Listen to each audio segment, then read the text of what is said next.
Olá, bom dia. Hoje é segunda-feira, 14 de setembro. Eu sou a Fabiana Novello e este é o Morning Call. Comigo está hoje o Fábio Astrauskas, que é economista do INSPER e também CEO da Zigen. Olá, Fábio, tudo bem? Bom dia, Fabiana. Bom dia para todos que estão nos assistindo aqui no Morning Call da My News. Bom, Fábio, eu quero começar a nossa conversa de hoje com uma decisão do presidente Jair Bolsonaro que vinha sendo muito aguardada, que foi esse veto parcial que ele fez a uma proposta que foi aprovada no Congresso Nacional de perdão das dívidas de igrejas. O trecho que o presidente Jair Bolsonaro vetou neste texto foi a isenção do pagamento da contribuição social sobre lucro líquido, a CSLL. Ele fez esse veto parcial e depois ele fez, inclusive, um post em uma rede social dizendo que foi obrigado a fazer o veto porque, senão, isso poderia causar um processo de impeachment.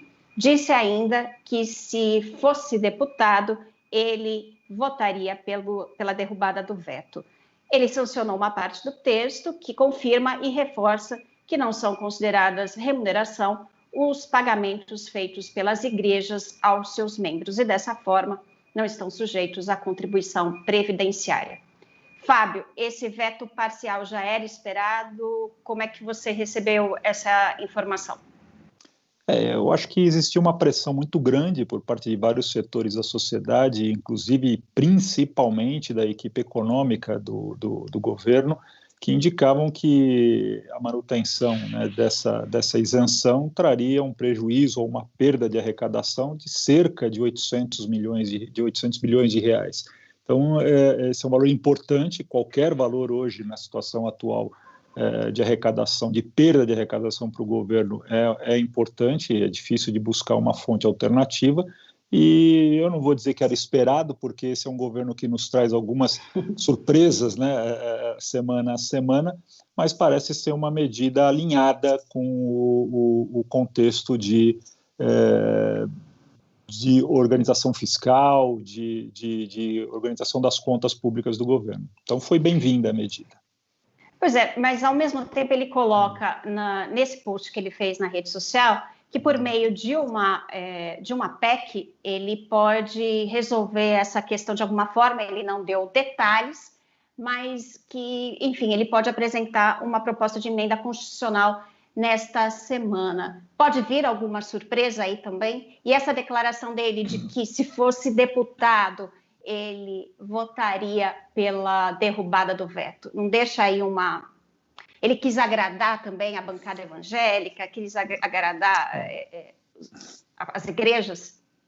Não há dúvida. Todo o governo tem esse viés político, né, Fabiana? O governo Bolsonaro, como vários outros, né, ele tem um público, né, ou tem um eleitorado mais forte. O eleitorado das igrejas, principalmente evangélicas, são uma base de apoio importante para o atual governo e principalmente para o Bolsonaro, né, nem vamos chamar de atual governo, mas para a pessoa Bolsonaro. E ele, algumas vezes, como já demonstrou em ocasiões recentes, age com um pouco de viés de candidato à reeleição. Então, quando ele coloca essa condição da PEC ou o voto teórico que ele daria no caso de ser deputado, que ele não é mais, né, agora presidente do Brasil, ele está colocando um discurso político como candidato à reeleição. Mas é fato que, como governante, ele tomou a atitude correta, né, de fazer o veto. Mas nós vamos ver esses sinais trocados, não só dele, né, parte de quase todos os governantes, né, fazem esse tipo de colocação para justificar para o seu eleitorado uma medida que foi contra uma promessa de campanha. Bom, e esse veto parcial agrada a equipe econômica, né? Não há dúvida. Esse veto econômico agrada a equipe econômica, é uma vitória da equipe econômica. Eu diria que é uma vitória da sociedade como um todo. É preciso a gente distribuir melhor, né, essa arrecadação e a destinação dos tributos que estão sendo arrecadados num período de muita falta de recursos como o que a gente está vivendo. Então, acho que foi uma medida que está sendo bem recebida pelo ambiente econômico geral. Bom, outra questão que eu queria conversar com você hoje é em relação à renovação que o governo brasileiro fez de importação do etanol dos Estados Unidos, sem imposto, ou seja, os Estados Unidos podem vender, aí, se não me engano, são mais de 189, deixa eu ver, tenho até aqui o número. 187. 187,5 de litros de etanol, sem pagar o imposto. Acho que o Donald Trump, presidente dos Estados Unidos, deve ter ficado feliz com isso, né? Aqui para o Brasil, faz alguma diferença para o consumidor, para o mercado de etanol? Vamos considerar assim, a alíquota de importação do etanol, ela é zerada apenas, teoricamente, para países do Mercosul, né, da onde do acordo do qual o Brasil faz parte. Há uma exceção aí e a alíquota para os demais países, aqueles que estão fora do Mercosul, teoricamente, os Estados Unidos, seria na base de 20%, né, de imposto de importação. O Brasil fez duas coisas, né? Ele elevou a cota de importação para esses 187 milhões e meio de litros, quase 200 milhões de litros em números redondos, e manteve essa isenção por mais um tempo. Isso já vinha sido feito já há algum tempo, pelo menos desde o ano passado. Do ponto de vista de inflação, de repasse de preço, isso é um argumento importante, porém pequeno. Eu acho que essa é uma medida muito mais para o lado de estabelecer um bom relacionamento comercial com os Estados Unidos, que temos visto que tem sido mais daqui para lá, né? Nós temos cedido mais para os Estados Unidos do que na prática temos tido benefícios com essa aproximação, com essa tentativa de melhora de relação comercial entre Brasil e Estados Unidos. É um sinal entre os dois presidentes, foi uma medida que, inclusive, foi fruto de uma ligação entre os dois para que isso fosse prorrogado, e que demonstra um pouco de força de relacionamento entre os dois, importante no caso dos Estados Unidos, muito pouco importante no caso da reeleição lá nos Estados Unidos, agora em novembro, para o Trump, e duvidosamente importante para nós aqui. Mas também é outra medida que neste momento não é uma medida ruim, se a gente olha o cenário como um todo, do ponto de vista econômico, também não há prejuízo, eu acho que a gente não tem o que criticar nesse momento. Mas a gente não tem uma contrapartida para o Brasil, né, Fábio? Essa é a crítica que a gente pode fazer no médio e longo prazo, né? Nesse momento, essa isenção ela não traz um prejuízo para o Brasil, grande, até por conta dessa possibilidade, dessa contrapartida. Mas há um prejuízo da perda do imposto. Sim, mas eu acho que no caso de combustíveis, o que a gente tem aí de ganho, de possibilidade, né, de instrumento de tentar estimular um pouquinho a economia, né, porque o etanol faz parte, né, de uma cadeia importante de consumo e pode segurar aí, ou alavancar, né, um pouco de retomada de atividade econômica. Não parece ser uma medida tão ruim, mas você tem toda a razão, Fabiana, do ponto de vista de equilíbrio de relacionamento comercial, está muito fora do que a gente gostaria de ver, né? Mas também os tamanhos são muito desequilibrados, né? A economia americana é mais de 10 vezes maior do que a do Brasil, a força dos Estados Unidos perante o mundo e perante os seus parceiros, né, entre aspas, comerciais, é muito desigual, regra geral, né? Então, nós, na verdade, estamos aí, mais uma vez, cedendo mais do que colhendo, né? E, Fábio, para o consumidor isso não vai fazer diferença? Nesse momento, acredito que não, né? A gente já teve aí recentes mudanças no cenário de combustíveis para baixo, né? Uma mudança também na composição, né, da gasolina. O preço final é sempre vamos lembrar, né? Essa é uma importação, o preço final, o repasse para o preço final depende de algumas outras características, inclusive impostos que o Brasil tem aqui dentro, né? Fora o imposto de importação incidido sobre a comercialização desses produtos. Então, não deve alterar muito, mas também, né, vamos dizer, de neutro para positivo o cenário, né? Ruim não foi. Bom, eu estou até vendo aqui que algumas pessoas estão comentando, Fábio, já sobre esse assunto até do etanol, tem comentários também em relação das igrejas. O Zigfredo Fontoura de Souza, olá, bom dia. Ele diz assim, a subserviência, aliás, de Bolsonaro a Trump sem reciprocidade não é um erro? Quando a gente olha do ponto de vista de soberania de qualquer país, entender alguns, os defensores, é importante ver a corrente política e ideológica de cada um. Se a gente tem uma tendência de crítica, né, ao governo Bolsonaro, a palavra subserviência ela é a que vai ser usada, né? Se as pessoas que defendem o Bolsonaro vão colocar isso fazendo parte de um relacionamento comercial normal e uma busca de